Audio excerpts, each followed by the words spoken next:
now the question before us. How do you create a new generation of visionary Canadian entrepreneurs? That is the question the founders of the Next 36 set out to answer. Their program offers an exceptional group of young Canadians the academic instruction, the startup experience, and the practical business mentorship that will put them on a path to successful entrepreneurship. Ensuring that some of Canada's best and brightest young people have the tools necessary to succeed as world-class entrepreneurs is the goal of Reza Satchu and the Next 36 project. Moderating our discussion today will be Amanda Lang. She is a Gemini Award-winning Canadian journalist, senior business correspondent for CBC's The National, and one of the co-hosts of the Lang & O'Leary Report. In addition to the CBC, Amanda has also worked at CNN and at CTV's Business News Network. Reza Satchu is the driving force and the founding chair behind the Next 36. He is also the vice chair of the Hospital for Sick Children's Foundation and an adjunct professor at the University of Toronto. Somehow, he also squeezes in his day job, I'm told, as the managing partner of Alignvest Capital Management, based both here in Toronto as well as New York. Today, he's going to tell us what the Next 36 is about, how he orchestrated 70 CEOs and 36 undergraduate students, plus all the necessary technology and support that goes along with that, into one of the country's best programs for aspiring young entrepreneurs. Amanda and Reza, over to you.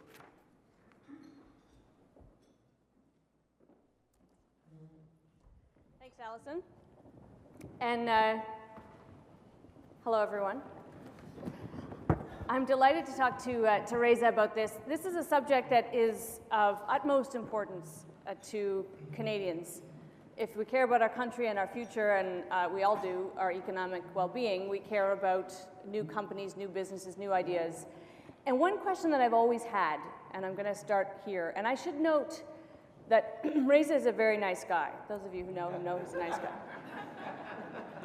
We're in agreement so far. I don't know why they're laughing about that. But several people here have said today, make sure you're hard on him. I don't know why. I don't know what that's about, except that I think that Reza challenges his students. I imagine he challenges his business partners. The question I've had as a business journalism is, can entrepreneurism be taught? Or is it in fact innate? Are some entrepreneurs born, and if they're given the right opportunities, they'll flourish? But can you actually teach something of this nature? And I want to start right there. Okay. Well, thanks everyone for being here. So entrepreneurship. So why don't we start with a definition of entrepreneurship? I mean, I think most people think of entrepreneurship as starting a business, and I would challenge you and say that is not what entrepreneurship is. I would argue that it's a way of thinking. It's a way of acting, and it's how you live your life. My definition of entrepreneurship is the relentless pursuit of opportunity without regard to resources currently controlled. Okay, that can occur in anything you do, all right? So that's point number one, is that this is not about starting a business, it's about how you live your life. The second point, this whole nurture versus nature debate, what I would say to you is I don't think it's either extreme. I think what you need to do is provide a set of expectations of people where you expect them to accomplish really big things. And what the Next 36 seeks to do is provide them with the exposure to go and do that. So it's not an academic program, one where you can read about it in a textbook. It is much more around the exposure to real entrepreneurs and actually just the ability to think to yourself, you know what, that person looks just like me. That person started with very little just like me. And you know what, that person was able to accomplish some great things, so maybe it is possible. And I would argue that that's at least half the battle. So one of the things that you provide is an example, and I think many people here will know you and your story, but it's worth telling your own story of entrepreneurship, your own business success. You know, the problem here is my parents are here, so I have to be remotely accurate. So you know, it's interesting because we emigrated to Canada in the 70s when Pierre Trudeau let in a bunch of Indians from East Africa. And I think, you know, that's relevant to my story because I've always thought that if, without that act, the direction of our family would have been very, very different, and I suspect far less positive. I came to this country as a scrawny, shy, I know that's unbelievable, Indian kid with an English accent who sort of went around trying to treat bullies by calling them nincompoops. It wasn't particularly effective. How'd that work out? Yeah, not so well. I went to McGill, and really, I think this is where some of the seeds of the Next 36 came. When I graduated from McGill, I remember talking to my father, and we both said, all these smart kids from Harvard, Stanford, and Yale are going to Wall Street. How do we get to Wall Street? And I didn't know anything about Wall Street, and after about 200 rejections, I finally got a job offer down on Wall Street. And I'll never forget my first few weeks, because I thought to myself, these kids from Harvard, Yale, and Stanford must be so much smarter, right? They must be so much better educated. I mean, they sure act smarter. And what you realize is that the quality of the Canadian undergraduate system is just as strong as Harvard, Stanford, and Yale. But what these kids have are two incredible advantages, and I think it's the fundamental pillars for what Claudia, Jay, Tim, and I are trying to build, along with many of you at the Next 36, is they have two incredible advantages. One is, throughout their undergraduate career, they have exposure to leaders, right? This concept of leaders, not just academic leaders, but entrepreneurial leaders, business leaders, political leaders, and this gives them the second thing, which is an expanded set of expectations. So they don't want to write a book, they want to win the Pulitzer Prize. They don't want to become vice president of engineering at a company, they actually want to create the next big thing. And so I think that this concept of expectations and exposure really stuck with me, and I had the good fortune of building some businesses in the US, and when I came back to Toronto, I guess about 7 years ago, I was walking along St. George Street, thinking about this, and thinking about why is it that the kids that I had gone to high school with and to university with here in Canada seem to have had less impact. Not measured by money, just in terms of freedom and impact. And I knocked on Michael Berkowitz's door, who unfortunately has passed away. I looked up, it was the Department of Economics, and I said, Mr. Berkowitz, I'd like to teach a class. And he said, who are you? So I told him. And he's never heard, Yeah, I didn't call him a nincompoop. He said, have you taught before? I said, no. He said, do you have your PhD? I said, no. He said, well, we send people like you across the street to Rotman. Roger's not here, so I can say that. Sorry, Ajay. And the class, I mean, to his I guess, I don't know whether it's credit or I just wore him down, he let me start teaching a class. And that was for me pretty pivotal. Just jump back to, you created some businesses in New York. That's a sentence like that represents how many years of your life and sweat and toil. What's the sort of biggest business? What's the one that was the real difference for you? So I think probably the most interesting business was I went to business school and then started working in a private equity firm. And our biggest investment was in a company called Simmons, the mattress company. And the problem with what we'd done with the mattress company was we had extended the life of these mattresses. We'd competed on sort of life of mattress without capturing any pricing increase, so it suddenly became all about cost. My brother at the time was at Harvard as well, and so we came up with this idea of a supply chain software company focused on direct materials, coils, springs, and those sorts of things.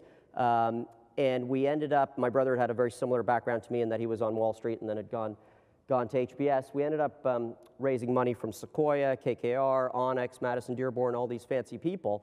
And so I often get the question, people say to me, well, why did they give two kids, we were 28 and 29, all this money? These sophisticated investors give you this money, given that you knew nothing about technology. And what I say is I think they saw two Indian kids across the table and just assumed we knew something about technology. So we took it. So that business was a success. And okay, this is going to be the toughest question I'm going to ask you. Right. Flagging it for the room. This was in the .com era. Yes. So is this kind of being born on third and thinking you hit a triple? Well, I think... Tough question, right? Yeah, I think what I would say is it happened fast. Although what I would say is that look, I think I saw my parents at a very early age work really hard, right? They took much greater risks than either my brother or I took in terms of coming to this country and building a life for us. So, I always have that perspective or that advantage of having seeing them work really hard to get things done. And so I don't think it necessarily, it was a culmination of many years of effort in terms of doing things, in terms of having expectations set by my parents that were very high, and of trying to meet them and not always meeting them, such that when I was put in a position where I thought I could capitalize on something, I think I had the confidence to go and do it. So if there's that defining moment where you're on St. George Street, you think, I want to do something. Right. When was the next 36? When did it gel into this thing that you want to do? So I taught the class for about 5 years, and one of the great mantras of the next 36 is you've constantly got to be seeking positions of discomfort. Okay, I could teach this class with my eyes closed at this point, and yet it was still getting rave reviews, which David I think must say something about some of the professors anyway. See, he can't defend himself, so I can say this. And so I actually, to David's great, David, I called David and I said that I'd like to meet with you. And he asked me, he said, well, can we expand the class? Can we do something else? And I will tell you that without David's support around this crazy idea, it never would have happened, because it is a pretty unconventional idea. And the next thing that happened, and it's, the next 36 I think I've been involved with many startups. There's none that I'm more proud of than this one, because it really, it is as strong as any startup in terms of execution. And perhaps the most important thing I think most entrepreneurs in the room would agree with is you got to have the right team. You've got to find people who are partners that have complementary skills. And Jay Agarwal, who's the Peter Monk Professor of Entrepreneurship, Claudia Hepburn, who had many years working in education, I don't know where Claudia is, there she is the executive director, and then Tim Hodgson, who at the time was CEO of Goldman Sachs. We came together and said, let's try and create something that's really going to be impactful and that will hopefully solve the prosperity gap that we have in Canada. And so the first batch, just take us back to the first batch of kids. And you want to share the knowledge that you've won, but you've learned it over many, many years, different experiences. How did you think about kind of translating that to this group? Yeah, so I will tell you the greatest, we'll talk about the program, and I think you'll all be astounded at what these kids get, okay? I mean, they get $50,000 to start a business. They get the top entrepreneurship professors from Harvard, Wharton, Georgetown, Rotman, Ivy, flown in to teach them. They get mentors that are sort of people at the highest levels of Canadian business, the CEOs of Canada's largest companies, to spend real time with them. Okay, this is a pretty good proposition. I mean, it's a pretty phenomenal proposition. So what I say to people is the actual students, and hopefully we'll have a chance to hear from a couple of them, are phenomenal, but I expect them to be phenomenal because the proposition is better than any entrepreneurship program globally, frankly. And in terms of what I think we deliver, it is as strong or better than anything that Harvard does or MIT does or Stanford does. And so when those first set of applications came, and there were over 1,000, they were really impressive. And the challenge for us was making sure that these kids come in really hungry and go through some real discomfort, and they learn to fail for the first time in their lives, and they come out much stronger. How do you measure the success of it? Okay, so this is an interesting question. So I would say to you that the short-term success, which we're less focused on, but because we are all business people, we need something to measure us on, is the success of these businesses that they're creating, okay? And over time, we'll see how they do.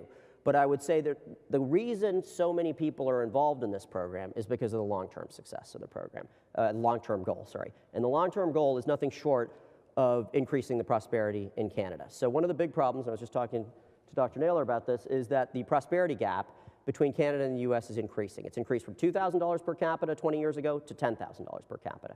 The problem isn't the median worker. The median worker is as productive in Canada, I believe, as the median worker in the US. The problem is the right tail, okay? The problem is there are far fewer Googles and Facebooks being created here, all right? So what we have to do as a country is figure out how not to lose the floor, have the floor be where it is, okay, but increase the ceiling, okay, and dramatically increase the ceiling.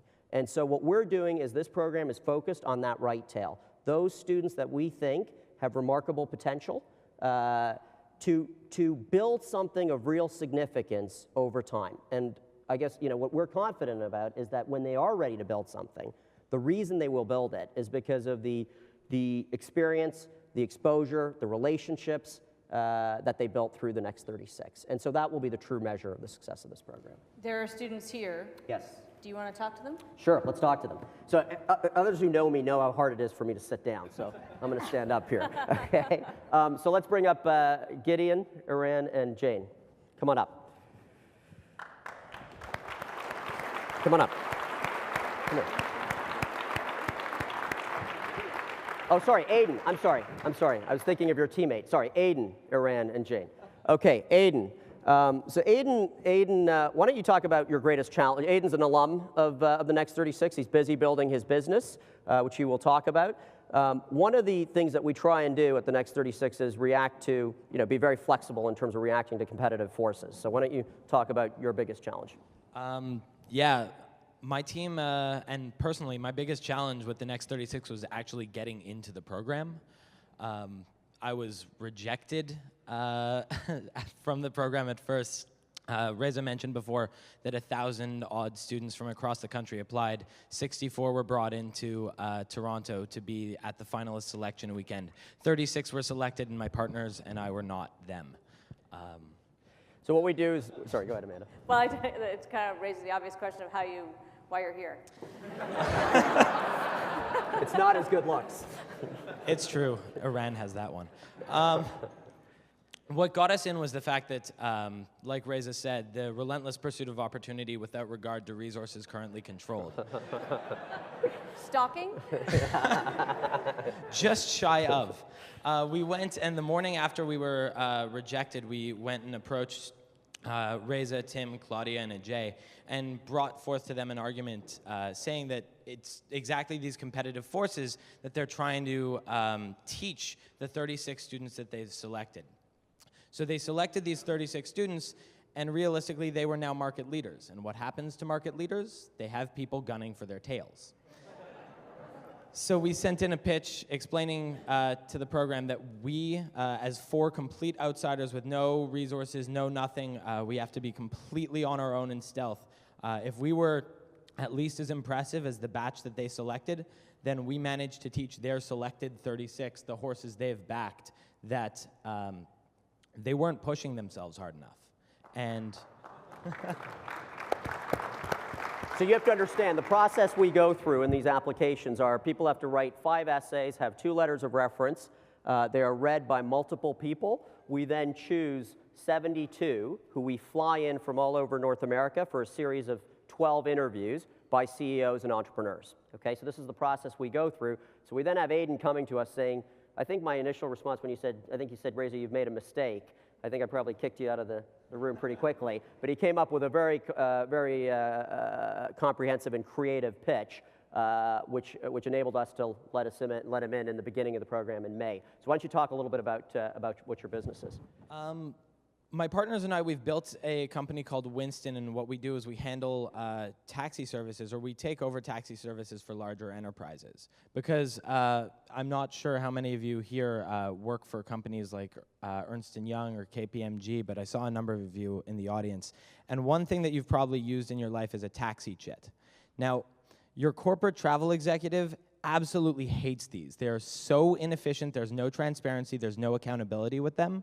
So what we have built is technology that integrates with large enterprise processes so that you can just click a button and know that your entire car service is not only reliably going to show up, but you can track where they are, ride in a limousine, and end up paying automatically with a detailed email receipt that you will never, ever lose before you manage to get your money back from the company.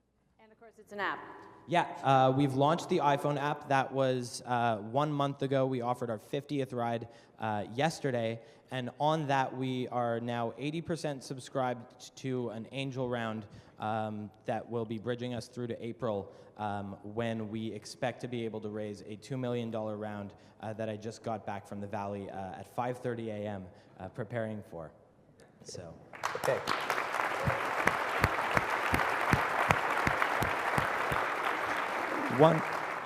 One final note, Reza's not in that yet, and neither are many people in this room, so. Okay, gotta ask for the order. Okay. There's still time. Okay, Iran. Iran, why don't you talk a little bit about your experience and what you're up to? So for me, I arrived to Canada 4 years ago, and I couldn't really speak English then. And starting the program, getting into the program a year ago, was really a challenge because once I started the program, they really wanted us to pitch immediately to investors who are sitting in front of you. And I remember right after selection weekend, we had this day where we were supposed to present an idea, and everyone had to speak and everyone had to present as well.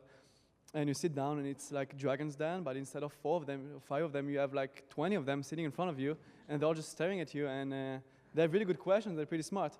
So hopefully they were. So really the program kind of pushed me to try to do new things, to be able to control what I'm saying, to control how I do it, to control how to present, and really stand in front of a crowd and pitch your idea. And we did that. I have my co-founder, another co-founder, Gideon Hayden, here in the crowd, and we went to Silicon Valley together. It was a month ago. We went there for a week to just see what's happening there. And same as Hayden, it was a great response. And we're going to be mentored by one of the VC firms, Triple Point Ventures, and another program for 2 months to try to push us forward and raise a round A at the end. And what does the company do? Our company, it's called Tradio. It's a social marketplace. It's the trustable and social way to buy and sell classifieds. You can use your mobile to upload items, so it's very, very quick, very intuitive. And then it places them, it geolocates them in the location, and use the camera, of course, of the phone to upload them. And you have a person who you talk to, who you trust, and you know who they are. So just for example, if Reza has Facebook, for example, if you have Facebook, so I'll see Reza's picture, I see the items he has, all his inventory, his name, and how many mutual friends we have. And that's going to build my trust, especially now when Craigslist and other platforms are just going a bit down with a lot of their trust. And Iran, let me ask you this question. What has the Next 36 done for you? I mean, I remember when I met you, Iran came to us from U of T. He had a 4.0, straight A's from computer science. What has this program done for you? I think that the program did for me 2 main things. The first one is really the exposure that I didn't expect at all. We got a lot of support from our mentors, from the teachers in the program, for everyone involved. Charles is sitting in the crowd. He was our direct mentor. Just for example, he spent a lot of Sunday nights inviting us to his place, getting to know his family, getting to know his brother and everyone, and going over the model with us. And that's just the beginning. Like, it ended up by us going to his farm for the weekend to work from there. And that's kind of how dedicated the program was towards us. And that's the first aspect. The second one is really how they pushed us forward. So we used to go to class at 8:30 a.m. in the morning, all of us together from the same building at U of T, and end up class at 5 p.m. every day. And it was really amazing how everyone was dedicated to just teach us constantly for 4 months, 8 hours per day. And afterwards, sit down on the venture and get even more mentorship and more exposure, trying to launch something to the crowd pretty much. So the program really raised expectations, pushed us forward, everything in a very tense amount of time, and the mentorship, definitely. I think if you think about this program versus a business school program, there are 2 meaningful differences. One is this concept of mentorship, which people talk a lot about, but I think that it should be measured in hours, meaning actually who are the people being the mentors and how much time do they actually spend. And I think on both those dimensions, we do a lot, and really it's the mentors who do that.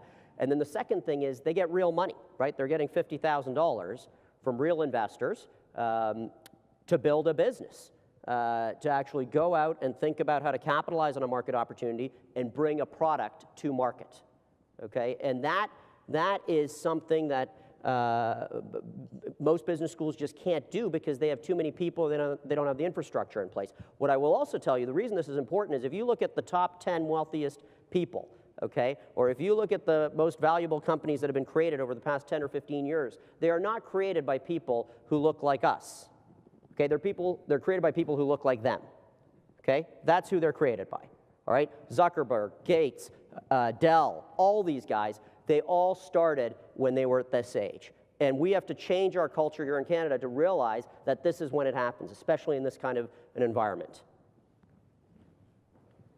Okay, Jane's the new one. Jane has recently been selected after a pretty grueling weekend. So what do you think of all this, Jane? Well, when Reza says recently selected, I'm definitely very fresh blood. 2 weeks ago, actually, got into the Next 36, and I'm excited. I'm a little bit intimidated having Aiden and Iran standing beside me, and they were literally in my shoes last year, so I'm really, really pumped. But I think it's just kind of surreal. If you talk to some of my colleagues in the room or students across campuses across Canada, I think a lot of us have a pipe dream of starting a business someday, somewhere down the line. And with the Next 36, it's truly incredible to be able to start now and be an entrepreneur. So I look forward to getting my hands dirty. I think Claudia, Tim, Ajay, and Reza have given me the opportunity of a lifetime, and I intend to take full advantage of it. So yeah, I'm looking really, really forward to the adventure to come. That's an extraordinary concept that you two guys a year ago were in this program, and now you're flying down to Silicon Valley and asking people for real money. That's, I mean, to me, can you see yourself, Jane, a year from now doing that? You're on a plane to Silicon Valley? Yeah, I'm thinking even higher. No, I'm kidding.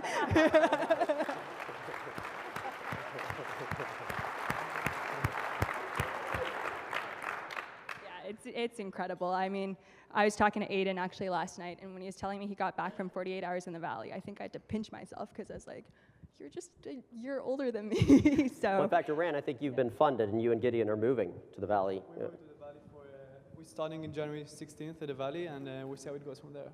And they were actually very responsive to Canadian entrepreneurs, and they realized that there is an amazing amount of talent in Toronto, specifically in Canada as a whole, Montreal, and Vancouver as well. And they really want to tap into these markets right now and fund them.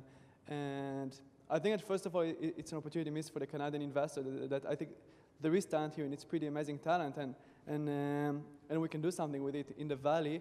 Huge competition, and salaries are in the sky. People are acquiring companies for talent, and us going there, they just saw the opportunity immediately, and they were immediately jumping into the boat. And when we got few offers, we just told them, let's all be friends and let's get all the offers together, and they agreed to merge all the offers to one offer. So it was very, very receptive. We should talk about the mentors. Yes, okay. What they bring, who they are, and do you invest in these companies? Do the mentors invest? Yes, he does. He will. He will? He will.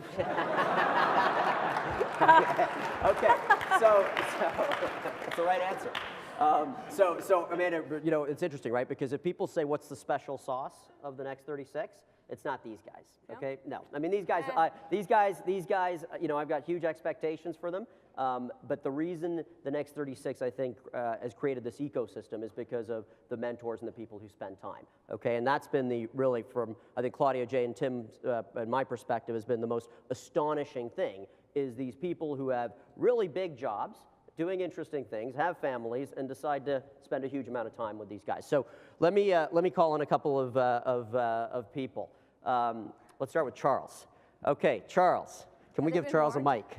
So Charles was the mentor to Tradio. He's a very successful entrepreneur that's built several businesses. He also won the Mentor of the Year award last year, a very difficult award to win because you can imagine these guys are very competitive. Can you talk a little bit about your involvement and how these folks have changed over time? Well, I'd like to start by saying when I started being a mentor, I didn't even know what an app was. I'm a BlackBerry user, and I was told I had to mentor a group of very intelligent students with, you know, people like Iran, who had a 4.0, which I wasn't even close to a 4.0, knew nothing about technology or apps.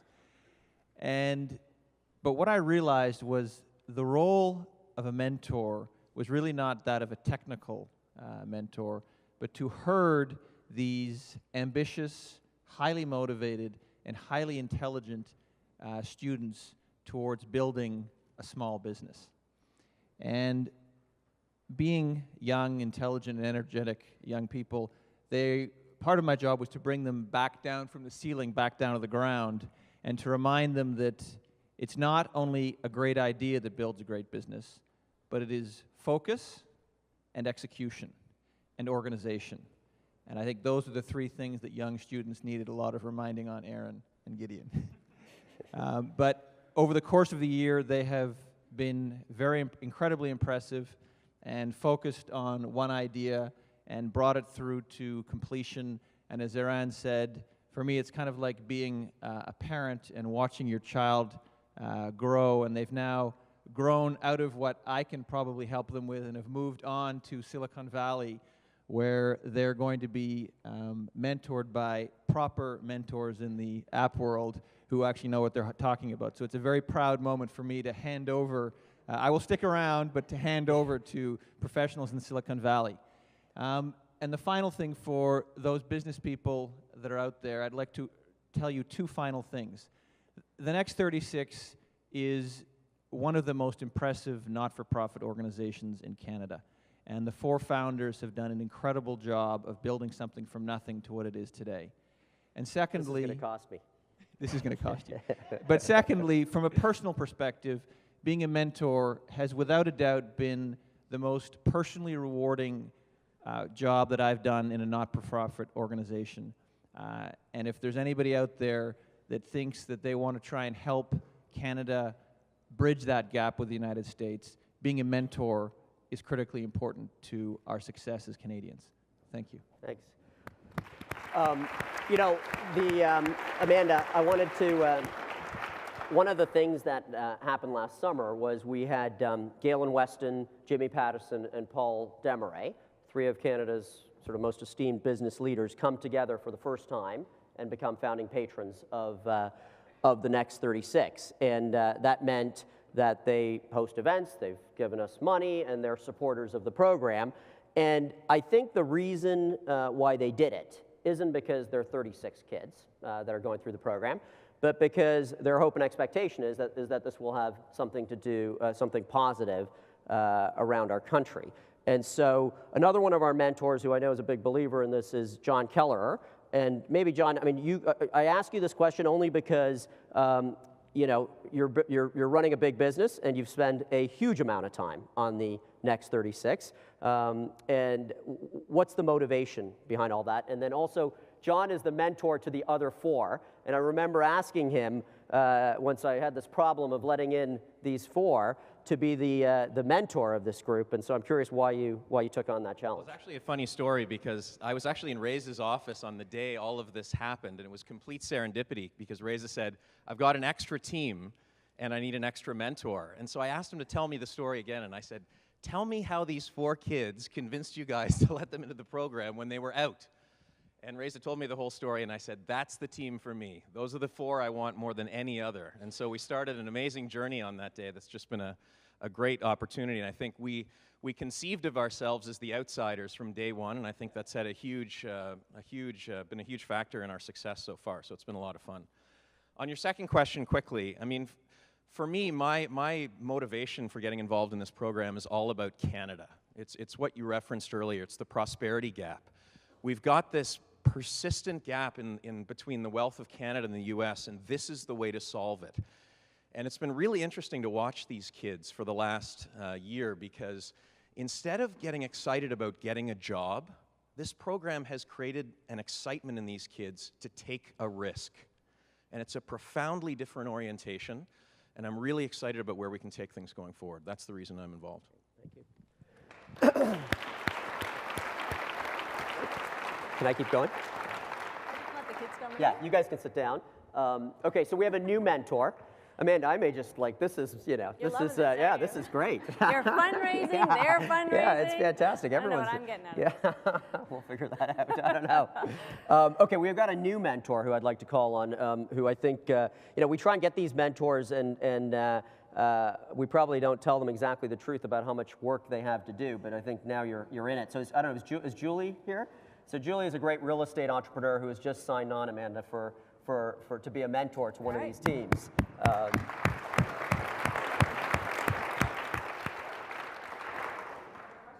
don't know, do you have a question? What persuaded you to do it? I mean, you've heard, obviously you can contribute to them. So I'm curious, actually, when I hear all of the 2 previous mentors speak, what do you expect to get out of it? Well, I'll tell you 2 very quick things. One part is the first story. When my team went up and did their first presentation, they had the most amount of criticism from anybody in the room.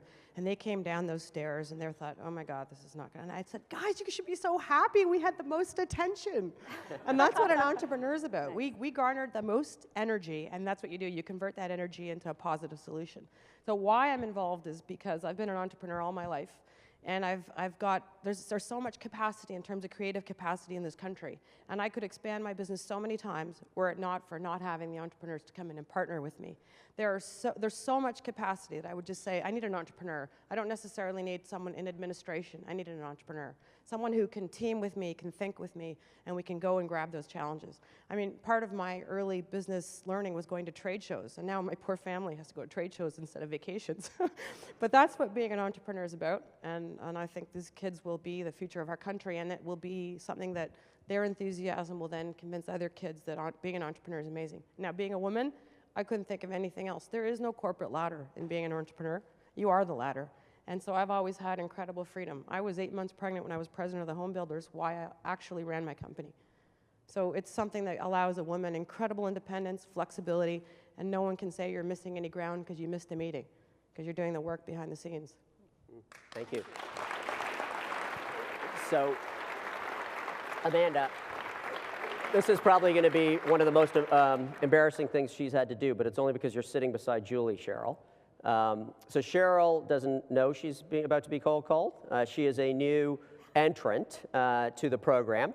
And do you have the mic? Okay, so Cheryl's story, we spent some time thinking about whether to let Cheryl into the program or not. She's a brilliant scientist at U of T who's also spent time at Harvard and MIT. And her concern was this program would steer her into an entrepreneurial direction away from research, okay, away from the actual nuts and bolts of research. And the argument or the debate we got into was we have no intention of steering her away from science. We actually want her to be a great scientist, but we'd like her to find the next drug or find the next product that's going to actually solve a disease and have the capacity to do that. And so Cheryl, well, I'd like Cheryl to speak a little bit about that interaction and how it's going for you. Hello. Yes. So as Reza said, I have been spent like 3 years doing scientific research, and I really like what I do. But I also realize there's a gap between what you do in the lab and what can be actually done in the market. How can you make the product into the market and can actually have like an impact on like people's life? And then that's the initial thought when why I applied for this Next 36 program.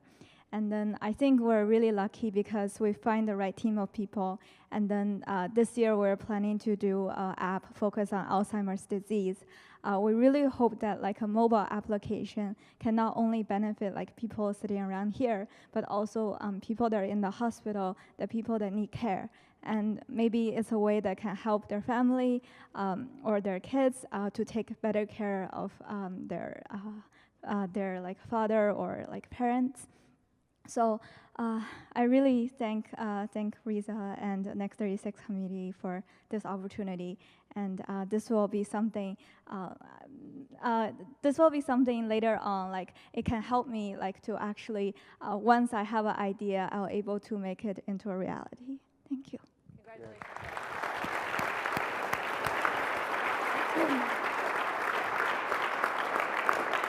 We've only got about 5 minutes left, Reza. You said before success, you measure it in the short and the long term. I actually have a quick question about this mentality, because you're talking about changing people's perspectives on what they can do and what they're capable of. And obviously you've done it for these people, especially Cheryl, a great example. She wasn't even headed down this direction. Do you need to get them younger? Do you hope that we can get them younger? That's an interesting question. So I think... when you say that, it means the other questions aren't interesting, right? No, they're all interesting. Amanda, you generally are very interesting. Okay. We debated whether we should go to the graduate level, and we thought that was too late, frankly. Yep. Okay? So I think the reason this works at this level is because a critical part of this is them building a business. So we don't want people dropping out of high school to build a business. You know, if they drop out of university to build a business, you know, that's David, I didn't mean that. So I think, look, I'd be a big fan of doing it earlier. I mean, what we're really teaching these kids is to actually make decisions with imperfect information, right? I mean, I think one of the greatest challenges to being an entrepreneur is that people feel they need so much information before they make the decision, such that by the time they've made the decision, the opportunity's gone because someone who needed slightly less information took advantage of it. And I would say the other thing, Amanda, is that people think entrepreneurship is around sort of walking around and coming up with this brilliant idea. If you look at many of the greatest businesses, if you look at what Michael Dell did, what Howard Schultz did, what Jeff Bezos did, they just looked at existing businesses and processes and thought about them differently and had the conviction of their thoughts to go and execute on it. They didn't think to themselves, oh, Barnes & Noble has so much more capital and resources, there can't possibly be an opportunity. What we're trying to do is tell these people there are opportunities all around you. The people who succeed are the people who actually have the guts to take them. One of the biggest elements of successful entrepreneurship is failure. Yeah. And it's overcoming failure.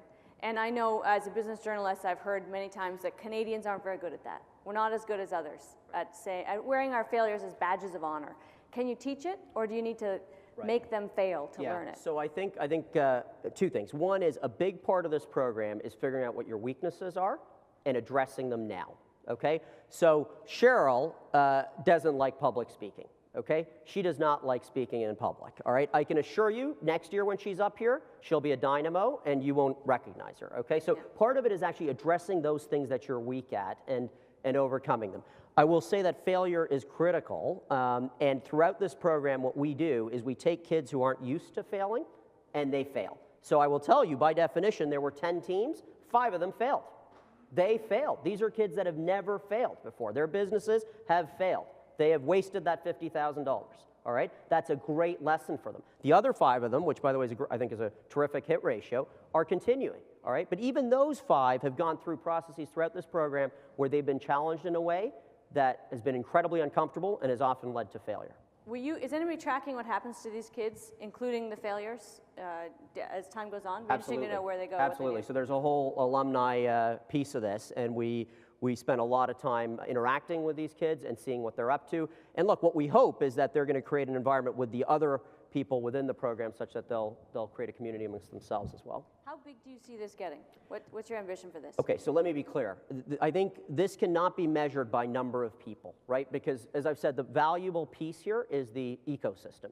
So we don't want to dilute the ecosystem with the number of kids. So what you're not going to see is 300 kids going through this program, right? There's plenty of demand, but the problem is we'll become like most business schools and not be able to deliver this really special product. And so I don't think it's measured in terms of students that we let in every year. It's measured by the types of students that we're getting, sort of the profile of these kids, how spectacular are they, and are they willing to do this program over anything else that's ahead of them, and what do they accomplish? And when they do accomplish it, do we actually feel like the next 36 had a real role to play in those sets of accomplishments? Would you like to see this, though, fostered at other universities by other people in other provinces? Absolutely. So, I mean, we are totally, first of all, our students come from universities all across Canada, from all sorts. I think we've got 16 universities represented by the 36 students. But we are open to having people copy this. In fact, MIT is doing a research study on us. Harvard Business School, the head of entrepreneurship there, Raman Ananda, is one of our professors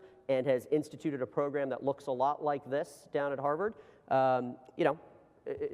Imitation is the greatest form of flattery. One of the shortcomings in the Canadian landscape for startups is a lack of venture-level money. And it's a real crisis, actually. There are people who are very aware of it. These guys had to go to Silicon Valley for a reason. Do you think that'll change because you're seeding a younger population of people that are thinking more in these terms? I hope so. I mean, I will tell you that it is a huge problem. It is an absolute problem. I wish these kids would get funded here, okay? But I will say that there are people doing things. So John Albright, who's in the audience here, runs BlackBerry Ventures and JL Ventures. He is funding. He stepped up and is funding his firm, together with Gary Slate, is funding the next 3 years' ventures. I think that is a remarkable endorsement, and we hope will make you lots of money and make you very proud. But I will say that I think the ecosystem that we're creating hopefully moves the needle. All right. That's all we've got time for. Reza, it's been great to know more about this, and congratulations on your success. Thank you to the students and mentors for speaking. Thanks very much. Thank you. That was great. Thank you.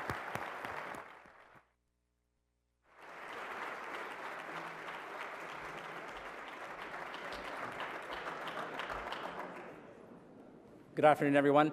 My name is Gordon Rahman, and I am the Vice President of the Canadian Club.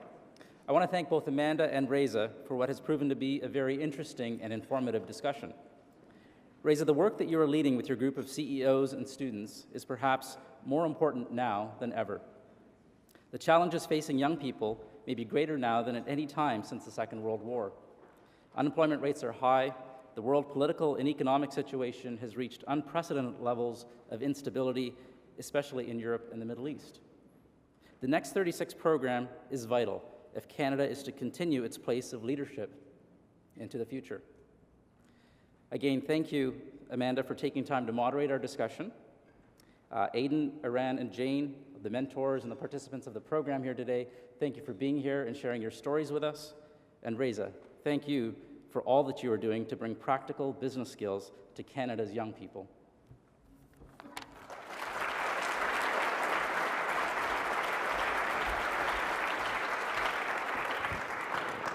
Well, thank you, Gord. I'm feeling very inspired as I go forward into the weekend, so thank you to everybody, Amanda, Reza, and all participants for being here today. This concludes our television programming, which will be broadcast on Rogers TV in the days to come. We are very grateful to Rogers TV and to 680 News for their continuing promotion of Canadian Club events. To learn more about the club and our upcoming events, please visit us at www.canadianclub.org. And thank you again, everybody, for joining us. Our meeting is now adjourned.